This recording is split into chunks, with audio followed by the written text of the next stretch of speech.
You know, everywhere you look, everywhere you listen, there's this constant, almost inescapable drumbeat. Stay motivated, stay disciplined, keep pushing, right? Wake up at 5 a.m., no excuses, grind harder. It's this powerful, really seductive message that has just permeated our culture, hasn't it? It sort of convinces us that intense, relentless discipline is the only path to true success. Yeah, the only way. And let's be honest, we've kind of romanticized a hustle culture where burnout isn't just an unfortunate side effect, it's practically seen as a badge of honor. Right. You see people on social media, even in professional circles, almost bragging about how little they sleep, how they never rest, how they never stop. Like sheer exhaustion somehow equals dedication or, worth. Exactly. But what if there's a profound flip side to this story? What if the very thing we're told is our greatest strength could, in fact, be secretly undermining us? That's precisely what we're digging into today, because there is a significant and often surprising dark side to this seemingly positive trait. This deep dive, we're going to explore how that powerful initial motivation can subtly, almost without you noticing, morph into a real obsession. And how discipline, when it's misunderstood or misapplied or just taken to extremes, can actually become a destructive force in your life rather than an empowering one. Right. So not helping you, but hurting you. Exactly. Our mission today is really to unpack the incredibly fine line between healthy ambition and rigid, maybe even toxic self-control. We want to give you a clear understanding of how to tell the difference between the two. That's key. And more importantly, how to navigate this really complex landscape without losing your spark or your sanity or, your authentic sense of self. We want to help you realign with your truth, maybe reclaim some energy, and design a more soul-aligned life that truly serves your well-being, not just some external, often unattainable metric of success. Okay, so let's unpack this. Why do so many of us fall into this trap, often without even realizing the insidious ways it kind of takes hold, right? What fuels this relentless drive?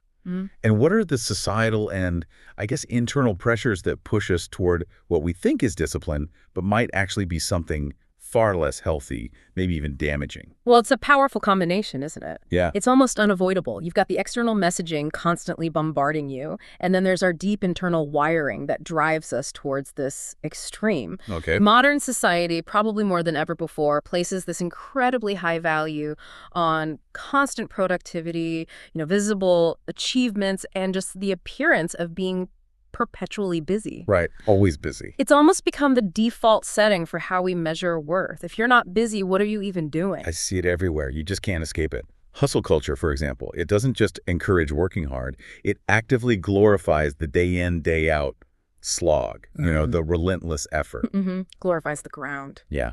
The message, whether it's explicit or just implied, is that more is always better, right? And if you're not constantly doing something, you're somehow falling behind. Or worse, maybe you're just not valuable. That's the implication. And this isn't just some abstract idea. Yeah. You have hugely influential voices out there, like, big-name business moguls tweeting things that go viral, statements like, nobody ever changed the world on 40 hours a week. Right, setting that expectation. Exactly.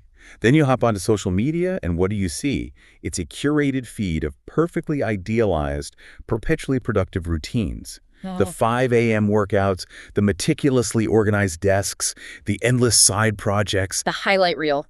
Totally. Yeah. It creates this overwhelming noise, this constant comparison that can make you feel genuinely guilty if you're not constantly rising and grinding alongside everyone else. Yeah, that guilt is a big part of it. And this external pressure, it subtly but really powerfully leads us to conflate mere busyness with actual value and constant achievement with our inherent worthiness as human beings. It's a sneaky, kind of dangerous shift in perspective that can really mess with our sense of self. And what's truly fascinating here is how that pervasive external pressure then gets internalized. It creates what one of our sources calls productivity pressure, or even an antsy feeling when you're still. Antsy. Yeah, I know that feeling. Right. Many people, including an author we looked at, describe this profound discomfort with boredom. It's like an internal twitch, a need to constantly seek out productive activity, even if it's just thinking about stuff, planning. If stillness or unstructured time even snuck through their defenses, they'd sort of twitch and whinge until they found a way to self-soothe, often through creative problem solving or planning, just to feel productive again. It's like their brain just can't simply be. I absolutely know that feeling. It's like there's this persistent little voice in your head whispering or sometimes shouting, you could be doing something useful right now. You're wasting time. Precisely. That's the gnawing guilt that so many of us experience.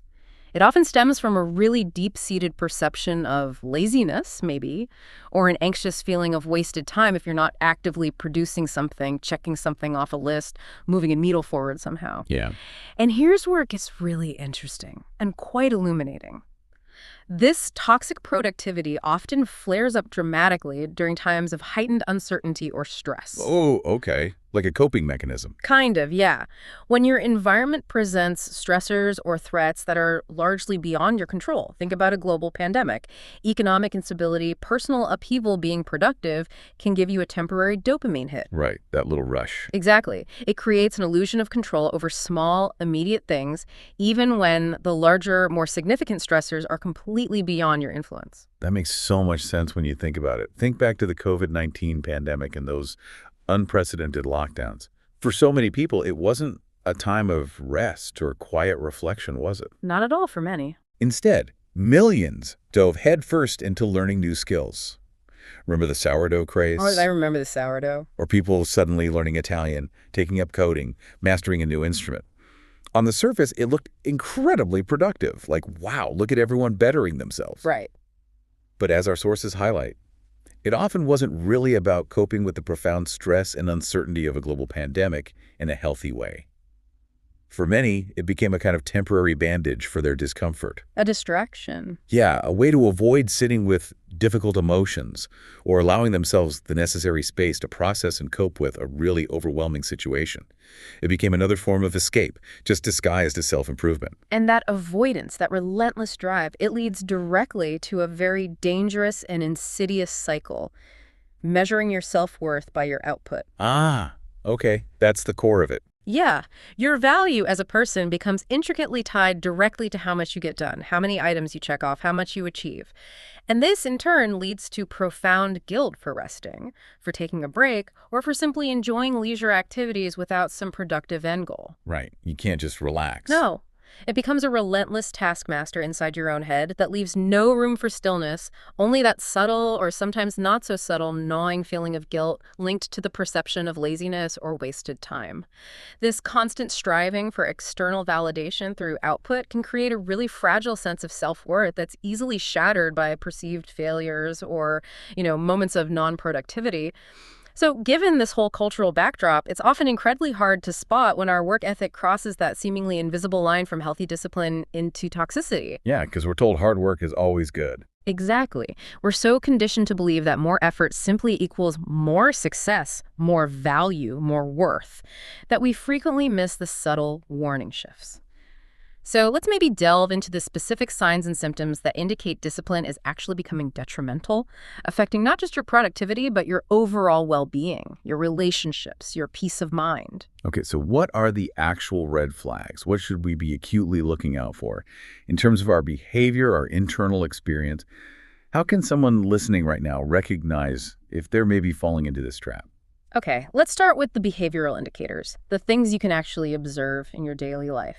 One of the most common and perhaps deceptively normal seeming is working extra hours regularly. Right, but everyone does that sometimes, don't they? Well, yeah, we're not talking about the occasional necessary overtime push for a big time-sensitive project. That's a normal part of many careers. We're talking about a consistent, ingrained pattern. Ah, okay, the pattern. Yes. Regularly working weekends, logging on early, staying late, or checking work channels constantly during your downtime, even when it's by choice, not absolute necessity. Even when you don't have to. Exactly. If you find yourself doing it out of a compulsive need to be on, or to be seen as productive, or maybe out of a fear of missing out, that's a significant red flag. You might find yourself checking emails at the dinner table, responding to messages during family time, or even thinking about work while trying to fall asleep. So it's not just about the hours you're putting in, but the underlying motivation and the choice to always be connected, always available. That makes a crucial difference. Precisely. Another telltale sign is restlessness and difficulty relaxing. This shows up as a pervasive inability to truly switch off, to be present in the moment without feeling an incessant urge to do something. Yeah, that inability to just sit. Right. You might be on vacation, sitting by the beach, and instead of enjoying the scenery, your mind is racing, planning your next work project, or fretting about what you could be doing. It's that constant internal twitch when you're not actively producing, a real discomfort with any form of stillness. Okay. And coupled with that is a profound resistance or even discomfort with boredom. You actively avoid any moments of quiet, unstructured time. You might immediately reach for your phone, turn on the TV, or start cleaning when faced with even a few minutes of unscheduled quiet. It's almost as if your brain can't tolerate the absence of a task, feeling that any moment without purpose is wasted. And I've definitely felt that inability to enjoy leisure activities. You might carve out time to do something fun, something you used to love, but in the back of your mind, you're still thinking about work or what you should be producing or just feeling guilty for not being productive. The guilt creeps in. Yeah, the nagging guilt just creeps in, Yeah. dissolving any joy the activity might offer. Yeah, absolutely. This also shows up as only wanting to do activities with a clear purpose or outcome.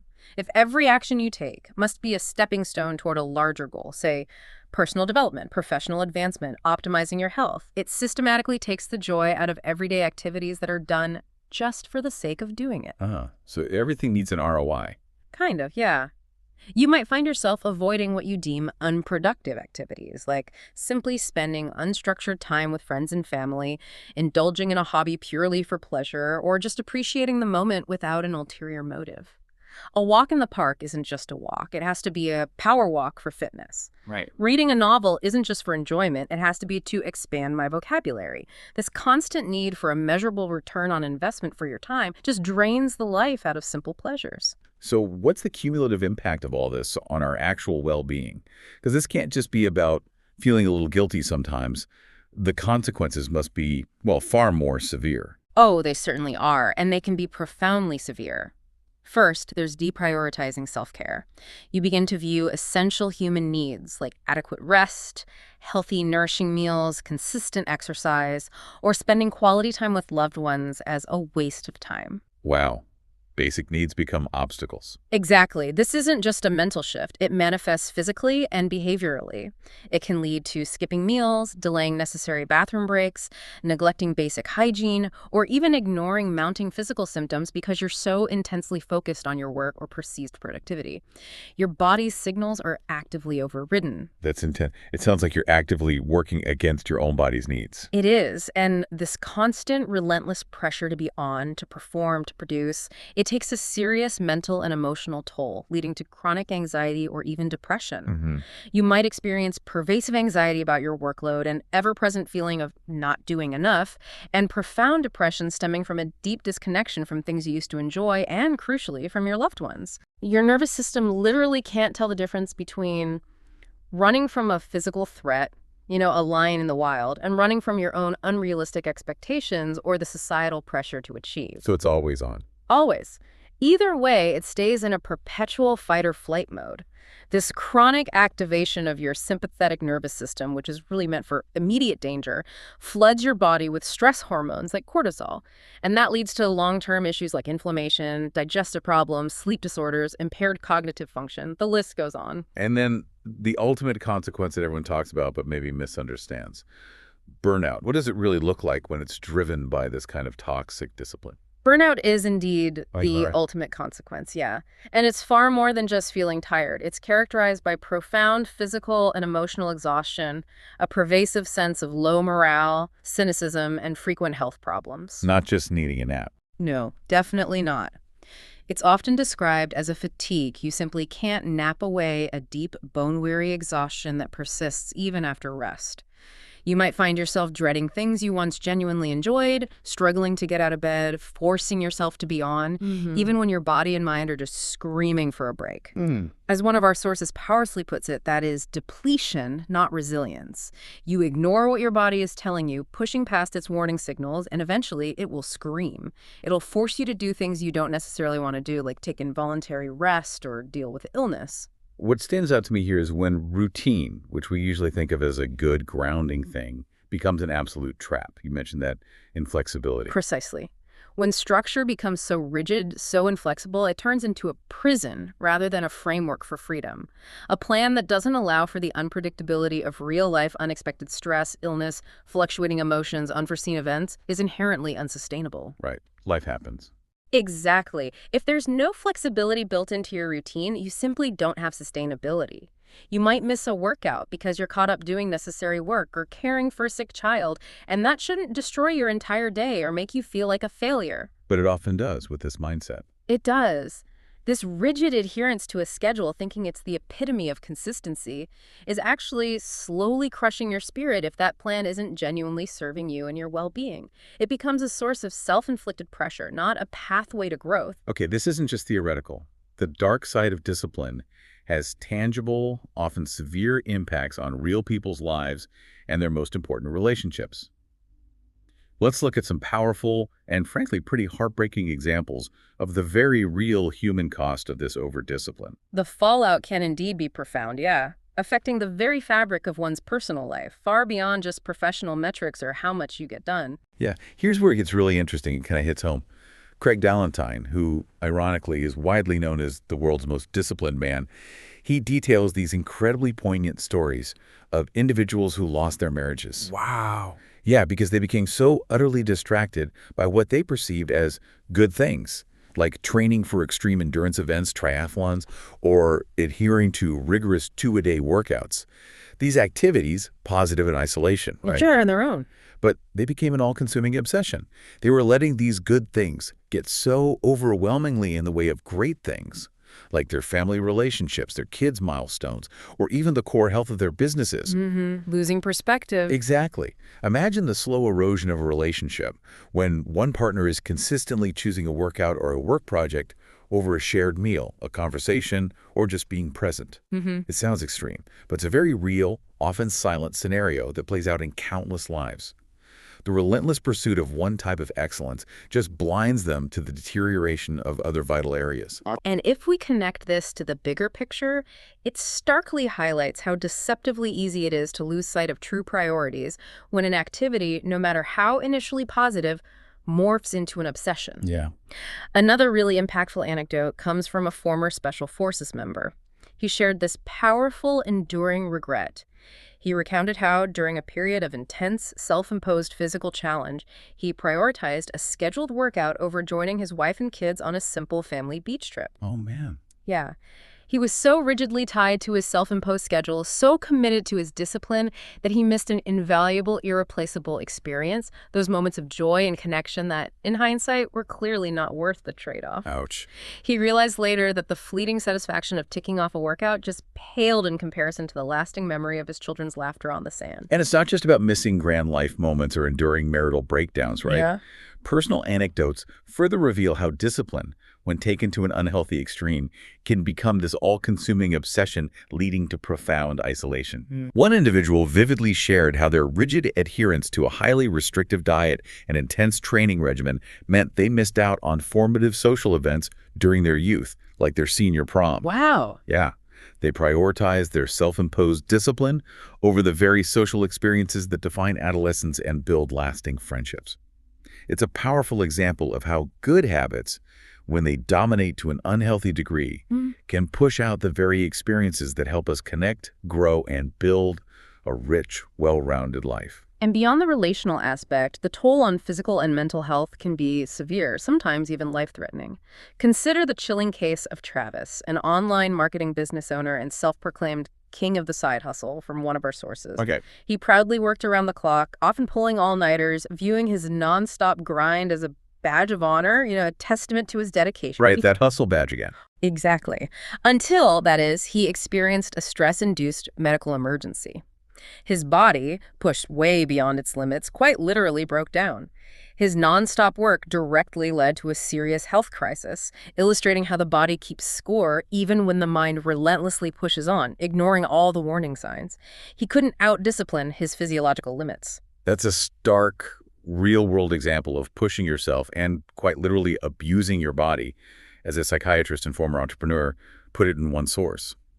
What about the psychological side of things beyond just general anxiety? Are there more serious clinical implications here? Absolutely. Research, particularly looking at high-achieving individuals like entrepreneurs, shows that a heedless, unchecked commitment to self-discipline often leads to clear signs of clinical obsession, distress, and pervasive anxiety. Okay, so beyond just feeling stressed. Oh, yeah. It's not just about feeling a bit stressed or overwhelmed. It becomes a significant, debilitating mental health burden that can mimic diagnosable conditions. Furthermore, the link to eating disorders is deeply concerning and tragically profound. Yeah, studies have found high levels of self-control to be positively interdependent with anorexia nervosa, which is one of the deadliest psychiatric illnesses. Individuals with anorexia are described as using excessive self-control to override food-related needs and desires in their relentless pursuit of thinness. That's terrifying. It is. This extreme, often fatal form of discipline underscores the severe life-or-death consequences of unchecked, inflexible self-control when it becomes an all-consuming force. So it's not just about feeling a little down or tired. It can lead to genuinely life-threatening situations and severe psychological conditions. Yeah. The cost is just far higher than most people realize. Exactly. The psychological toll of toxic productivity is directly linked to chronic anxiety, pervasive sleep disorders, and even clinical depression. As we discussed earlier, it keeps the nervous system in that constant high-alert fight-or-flight mode. Right, always running for that imaginary lion. Exactly. Your brain can't differentiate between running from a physical threat in the wild and running from your own unrealistic expectations, the constant demands of your job, or the perceived need to always be productive. This perpetual state of on is profoundly depleting, not resilient. It saps your mental, emotional, and physical reserves.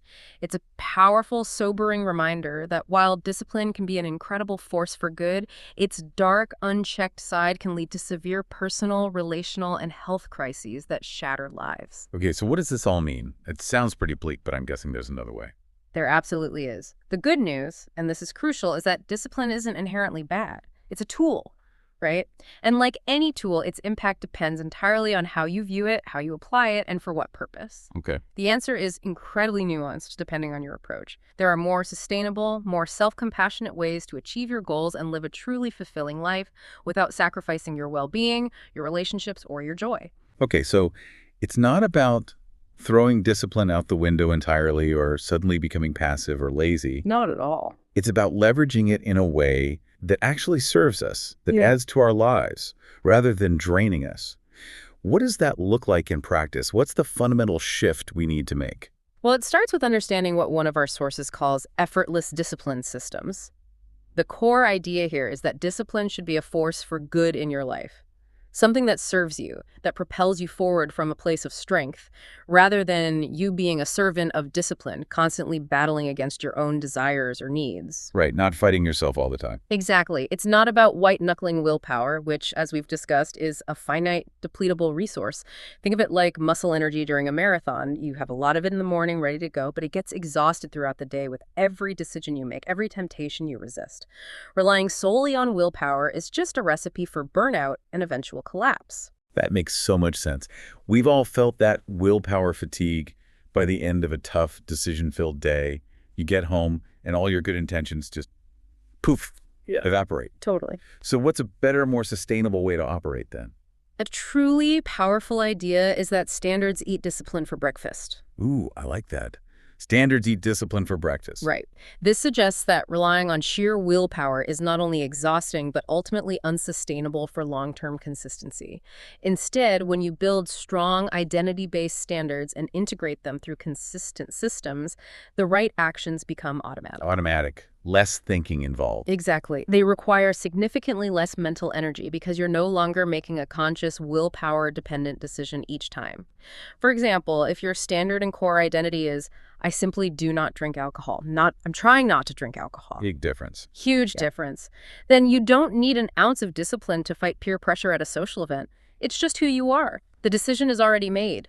This leads to profound reductions in decision fatigue. Like Steve Jobs and the turtleneck. Precisely. Think of Steve Jobs consistently wearing a black turtleneck. He eliminated a daily decision about his outfit to focus his mental energy on his revolutionary presentations and product design. He didn't discipline himself to wear the turtleneck. It became his standard, his identity. I love that. It's like once you've defined who you are or who you aspire to be, the choices become much clearer. almost effortless. And speaking of unwavering commitment, what about someone like Jocko Willink, the former Navy SEAL commander? He's famous for waking up at 4:30 a.m. daily and has this reputation for extreme discipline. Yes, Jocko Willink famously stated when asked how he maintains his relentless routine, "I don't. I'm not motivated. I'm disciplined." And this highlights the crucial shift we're talking about. Moving from fleeting emotions, because motivation is inherently temporary and unreliable, based on unpredictable feelings, to unwavering commitment. Right, motivation comes and goes. It does. He does what needs to be done, whether he feels like it or not, because it aligns with his core standard, his identity as a SEAL and a leader. He's not waiting for a spark of inspiration. He's acting from a place of established commitment and internal standard. So he's not waiting for a feeling. He's just acting from a deeply ingrained internal compass. That's a huge distinction. If we connect this to the bigger picture, how does this all fit into a larger, maybe more comprehensive framework for peak performance that extends beyond just work? Well, this brings us to what one of our sources calls the pyramid of peak performance, which helps us understand the true hierarchy of sustainable consistency and high achievement. Okay, a pyramid. Let's hear it. At the very top, and ironically the least powerful or sustainable, is motivation. It's temporary and unreliable. That initial burst of energy you get from an inspiring video or a new goal simply won't sustain you through difficult moments, plateaus, or setbacks because it's based on fleeting emotions and external triggers. It's great for starting, terrible for continuing. So that initial burst of energy you get from an inspiring social media post or an exciting new project, it fades fast, often leaving you feeling kind of worse than before. Exactly. Below motivation are personal challenges. Now, while they can provide some short-term benefit, like a 100 push-ups in 100 days challenge. Right, those pop up all the time. Yeah, but generic ones often don't translate to broader life success and can even be detrimental if not tailored to individual needs and integrated into a larger system. They can create a temporary spike in output, but often lack true sustainability. Consider the example of Tiger Woods. Okay. His incredible discipline in golf, his unwavering focus on his game, did not automatically transfer to his personal relationships, which were famously undisciplined and fraught with issues. Right, very public issues. Exactly. This powerfully demonstrates that discipline in one domain, even at an elite level, doesn't guarantee it in all areas of life, especially if it's not rooted in a deeper identity level shift. That's such an important point. Yeah. Just because you can crush it in the gym or at the office doesn't automatically mean you're crushing it in your personal life, with your family, or with your mental health. They are separate domains of discipline, unless integrated at a deeper level. Then we have discipline itself, sitting there in the middle of the pyramid. It's stronger than motivation or isolated challenges, but it's still a depletable resource. The white-knuckling part. Exactly. This goes back to the concept of ego depletion, which research consistently shows makes our capacity for self-control diminish with each decision and resistance we face throughout the day. You only have so much willpower before you're wiped out. Yeah, totally feel that by 3 p.m. sometimes. Right. Think about it. You spend discipline resisting tempting snacks, dealing with traffic, navigating a glitchy computer at work, and by the time you get home, you might snap at your dog for a minor infraction simply because you have no discipline or willpower left. That's an exhausting, unsustainable way to live, constantly battling yourself. So if motivation is fleeting, challenges are limited, and even discipline is depletable, where does true sustainable change and peak performance actually begin? What's the solid ground here? It begins with the true foundation, the bedrock of the pyramid. Effortless discipline systems. This is where we strategically set up our environment and our daily processes to make good habits inherently easier to do and bad habits significantly harder. Okay, engineering your environment. Yes. It involves 3 key components. Elimination, proactively making bad habits harder to access or do, like blocking distracting apps on your phone or just not bringing unhealthy snacks into the house. Preparation, making good habits easier to do, like laying out your gym clothes the night before or pre-portioning healthy meals. And connection, having accountability to someone you truly don't want to disappoint, a coach, a supportive community, or a mentor who genuinely cares about your progress. Connection, that's interesting. Yeah, these systems automate success. They create an environment where doing the right thing becomes the default option, requiring minimal mental energy or willpower.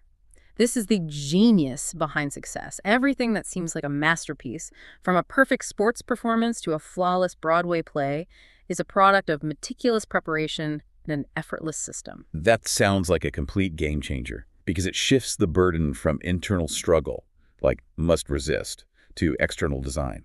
And at the very top of the pyramid, the highest level of sustainable performance. That's the identity shift. This is built upon the confidence and consistency gained from repeatedly applying effortless discipline systems.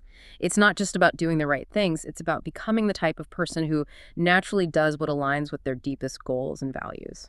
Becoming that person. Exactly. Once you've consistently shown up as the person who is always on time, or who simply doesn't drink alcohol, or who prioritizes their health, that behavior becomes an intrinsic part of your core identity. This requires the absolute least energy and yields the highest, most consistent performance because you're no longer fighting yourself or relying on external forces. Your standards literally eat discipline for breakfast because they become your core values, your internal operating system. So it's not about being motivated, and it's not about constantly fighting with sheer willpower. It's about strategically setting up your life so the right actions become automatic, and then building an identity around that where your actions reflect who you genuinely are. Exactly. And a crucial ingredient in all of this, the profound antidote to harsh self-criticism and the relentless pressure to be perfect, is the power of self-compassion. Okay, self-compassion. Yeah. That sounds soft, maybe, especially compared to discipline. It might sound soft, but it's incredibly strong. It means treating yourself with the same kindness, understanding, and patience you would unconditionally offer to a dear friend. It's about recognizing and tolerating your imperfections, your struggles, your setbacks, without harsh judgment or debilitating self-blame.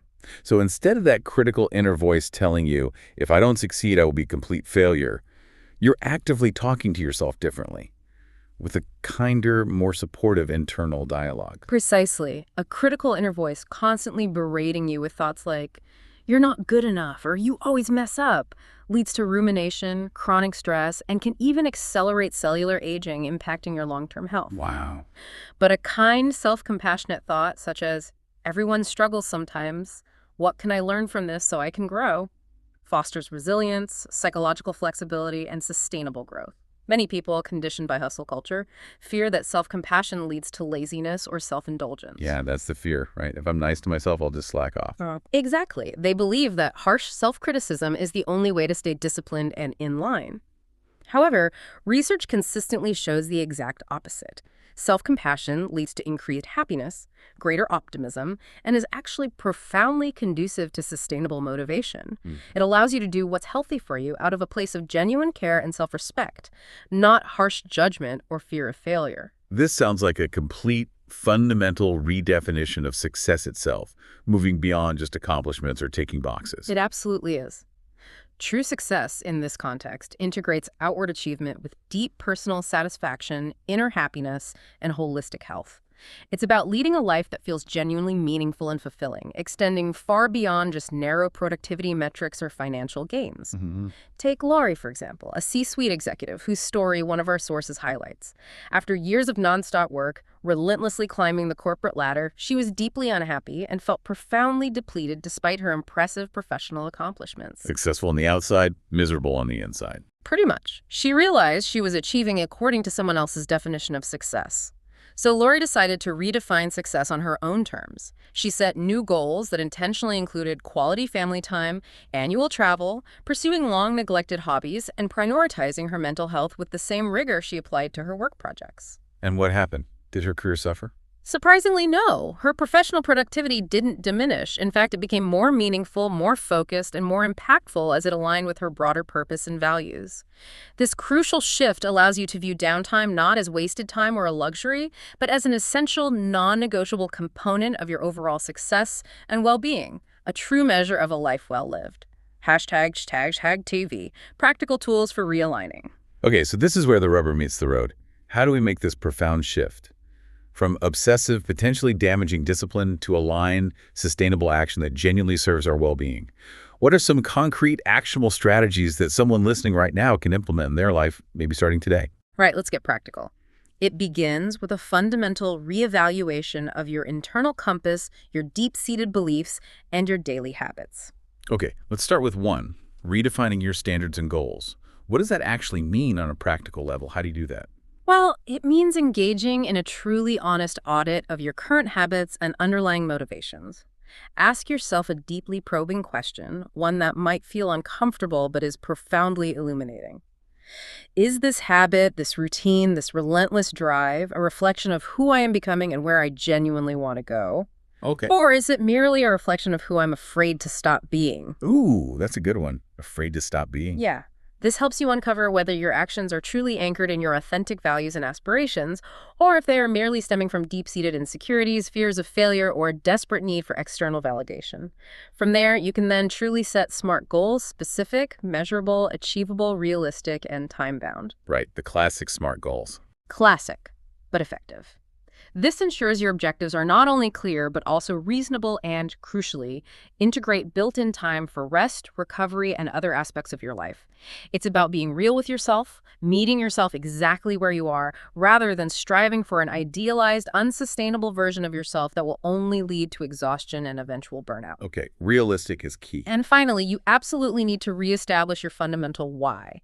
Anchor your routine and your daily efforts in your true values, not your insecurities. For instance, shift your motivation from working out due to a fear of gaining weight or not looking a certain way to loving the feeling of being strong, energetic, and healthy. Changing the why. Exactly. Or shift from hustling relentlessly due to a fear of being forgotten or becoming irrelevant to creating and contributing because you feel genuinely called to do so, because it brings you joy and purpose.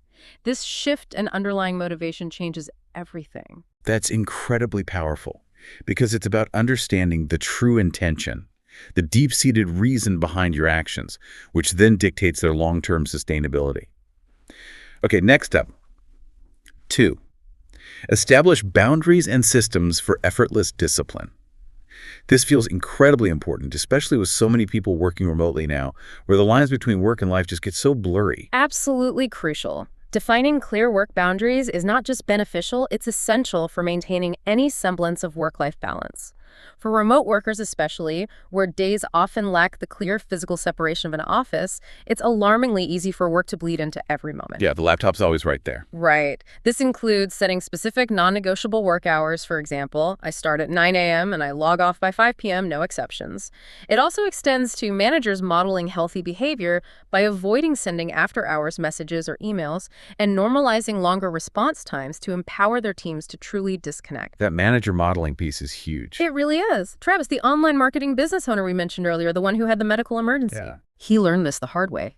He was forced to adjust his pace, communicate specific working hours to his clients, and put an autoresponder on his emails outside of those hours. And surprisingly, most clients not only respected his new boundaries, but his productivity actually improved because he was more focused and rested during his working hours. His business didn't fall apart, it became healthier. Wow. So it's not just about what you do, but paradoxically what you don't do. I really love the concept of the not-to-do list. Tell us more about how powerful that can be.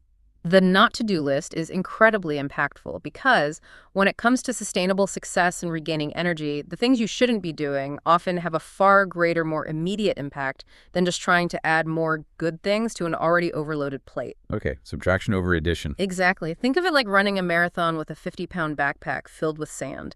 Removing that literal dead weight will have a far greater and more immediate impact on your performance and energy levels than simply trying to add specialized running shoes or a new protein shake. Right, get rid of the drag first. Yes. Identify and proactively eliminate the bad habits that act as balls and chains holding you back, draining your willpower and energy, whether it's mindlessly watching that third episode of Netflix when you plan to read, having an extra glass of wine every night, hitting the snooze button 6 times, or random, aimless social media scrolling.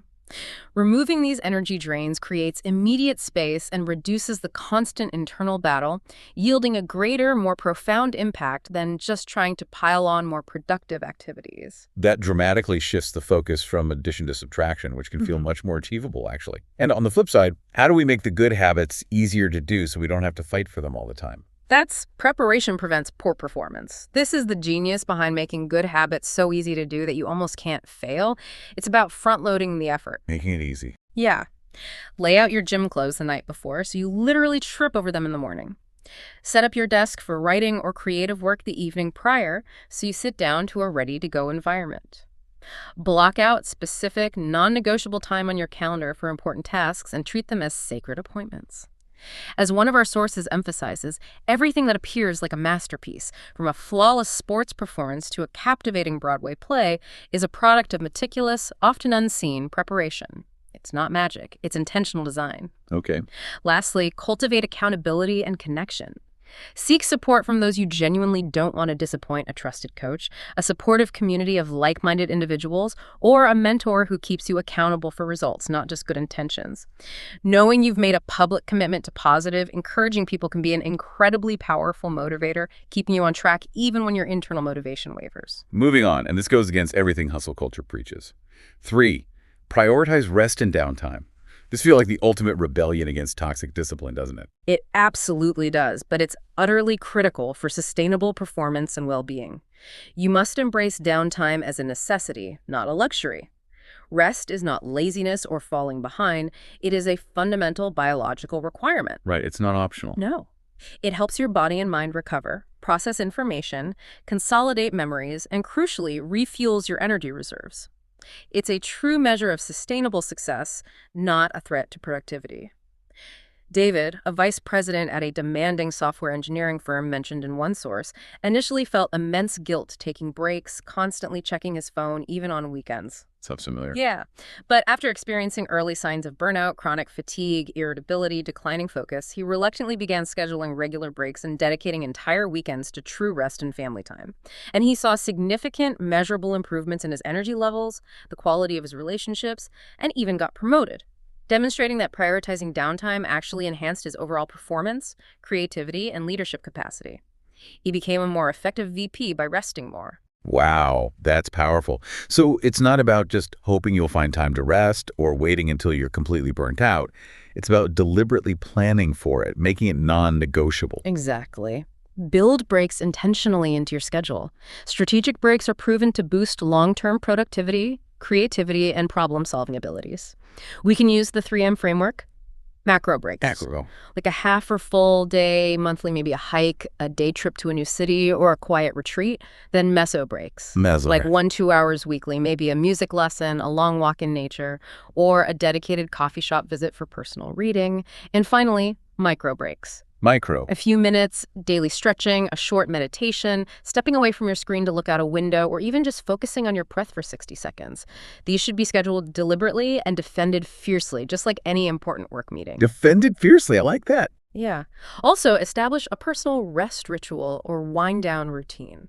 This could be 30 minutes phone-free before bed, reading a physical book, journaling, or taking a midday walk to physically disconnect and mentally reconnect with yourself.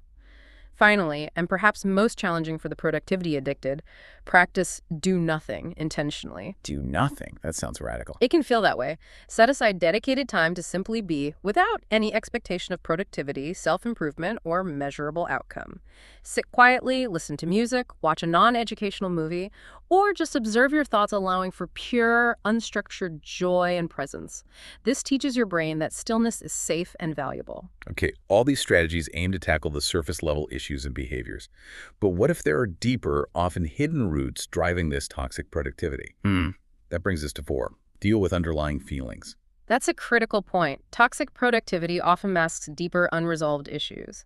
You need to identify these hidden drivers by asking yourself, what am I truly avoiding by being constantly busy? What am I avoiding? Yeah. This could include profound fear of failure, imposter syndrome, that feeling of being a fraud despite evidence of success. Oh yeah, imposter syndrome is huge. Huge. Or low self-esteem, guilt about not accomplishing enough, job insecurity, or the relentless pressure of constant comparison to others amplified by social media. The goal isn't to make negative feelings magically disappear, but to learn to sit with emotions and become comfortable experiencing them in a healthy, tolerable way, rather than frantically avoiding them through hyperproductivity or constant striving. So tolerating discomfort instead of running from it. Exactly. This might involve mindfulness practices, journaling, or simply acknowledging the feeling without judgment. And importantly, seek professional help when these negative feelings become overwhelming, persistent, or significantly impact your daily life, your relationships, or your well-being. Right. Don't be afraid to ask for help. Absolutely. You should consult a mental health professional as readily as you would for a physical ailment like a persistent cough or a broken bone. Maria, a high-performing marketing director mentioned in a source, found tremendous quality of life improvement by combining therapy, coaching, and joining a support group to manage her chronic anxiety and learn to set healthier boundaries. She realized her constant overperformance was a way to numb unresolved childhood insecurities. Wow, okay. And our digital lives, especially our smartphones, they play a huge, often unnoticed role in perpetuating this cycle too, right? Yeah. So 5, manage your digital environment. Oh, absolutely. Your smartphone is a constant, alluring source of work notifications, urgent emails, and social media feeds, which often display idealized, perpetually productive lives. This just fuels inadequacy, comparison, and toxic productivity by creating an endless to-do list and a sense of not enoughness. Yeah, the comparison trap is real. It really is. To counter this, you must intentionally break from your smartphone. Strategies include physically putting your phone away in another room during focused work or family time, utilizing Do Not Disturb features, disabling non-essential notifications, creating tech-free zones like the bedroom or dining table, or even deleting work-related apps from your personal device. Deleting the work email app. Bold move. It can be. One professional I worked with did exactly that, deleted his work email app from his personal phone entirely, only accessing it from his work laptop during business hours. This simple act dramatically reduced his stress and improved his ability to disconnect. It shows that small changes can have a huge impact by removing constant distraction and the insidious pressure to compare. And finally, 6, cultivate a mindset of flexibility and self-awareness. This really brings it all together, doesn't it? Pulling those threads from the pyramid of performance into daily application. It does, and it's arguably the most vital piece. Understand that true consistency is flexible. Life happens, unexpected stress, illness, family needs, or simply a day when your energy is lower. Consistency doesn't mean perfect adherence to an inflexible plan every single day. Right, perfection isn't the goal. Not at all. Instead, it means showing up in a way that honors your current capacity, adapting your efforts to the realities of your life. If you planned a heavy workout but you're feeling unwell, consistency is doing a light stretch or simply resting, not pushing through and risking injury or burnout. Okay, honoring your current capacity. I like that framing. Yeah, you need to recognize seasons of consistency in your life. You might be in a build season, a period of intense focus, maybe launching a business or crushing specific goals, or a healing season, a time for deep rest, saying no more often, recovering from burnout or illness, or maybe a nurturing season, caring for others, focusing on relationships. Seasons, yeah. That makes sense. Your effort, your energy, and your definition of discipline will naturally shift between these seasons. And that's completely okay. It's a sign of wisdom, not weakness. And as you evolve as a person, evolve your goals with your life's evolution. Be proud of your entire journey, whether it's shifting from chasing external aesthetics to chasing internal alignment and peace, or from a relentless grind mode to a more sustainable growth mode that integrates all aspects of your well-being. Your routine and your discipline should be building you up, making you more whole, not wearing you down or diminishing your spirit. So ultimately, this deep dive really shows us that true discipline isn't about pushing yourself to the absolute brink or suffering in silence or sacrificing your well-being at the altar of productivity. It's about a profound shift in perspective, moving beyond those traditional, often destructive narratives of relentless output and external validation. Yeah, it's not about working harder or longer, but about working smarter, working with more intention, and perhaps most importantly, working with more self-compassion, as you said. Precisely. We learn that balance is not weakness. It is wisdom. It's about cultivating the insight to work smarter, not just harder, and approaching your work and your life with the holistic balance needed to truly thrive and flourish long-term. This integrated approach ensures your work complements your life, rather than consuming every ounce of your energy and identity. It's a dynamic equilibrium, not some static state you achieve once. And that includes the deep, often counterintuitive wisdom of knowing when enough is truly enough, when to stop. Absolutely. True self-respect and truly mature discipline involve honoring your boundaries and knowing when to stop, not just when to start. This means consciously celebrating the choice to end something, a work session, a project, even a self-imposed challenge when it no longer aligns with your well-being or serves your highest good. It's a powerful act of self-preservation and self-love, reclaiming agency over your time and energy. I love that. It transforms rest from a passive failing or something you only do when you're exhausted into an active strategic choice. Indeed, rest is not laziness or falling behind. It is a power play. A genuinely rested person is clear-headed, grounded, more creative, and inherently more powerful. Rest reinforces your foundation for sustainable growth, peak performance, and long-term resilience. It allows for profound recovery and refuels your energy reserves, making it an utterly crucial, non-negotiable part of your entire productivity and life cycle. Hmm. And when discipline is truly rooted in self-care and self-compassion, when it comes from a place of honoring your wholeness, it feels like devotion to your overall well-being, not depletion. It becomes a nurturing force that supports every aspect of your life, not just your narrow work-related goals. This is a far happier, more sustainable, and ultimately more fulfilling way to find true success and deep contentment. You are not a machine. You are a complex, evolving human being. And you are allowed to grow, to achieve, to expand without destroying yourself in the process. That's real power, that's real discipline, and that's how you cultivate a life that feels truly meaningful, truly fulfilling, and profoundly aligned, far beyond just the narrow metrics of traditional productivity. This is about defining success on your own terms, celebrating your achievements in all areas of life, including those that might not traditionally be recognized, like personal growth, deep relationships, and, yeah, radical self-care. This deep dive has revealed so much about the hidden costs of extreme discipline and the profound, liberating benefits of a more intentional, compassionate, and aligned approach. The key takeaway here is a powerful one that resonates deeply. We are the storytellers of our own lives, and we have the incredible power to rewrite that narrative at any time.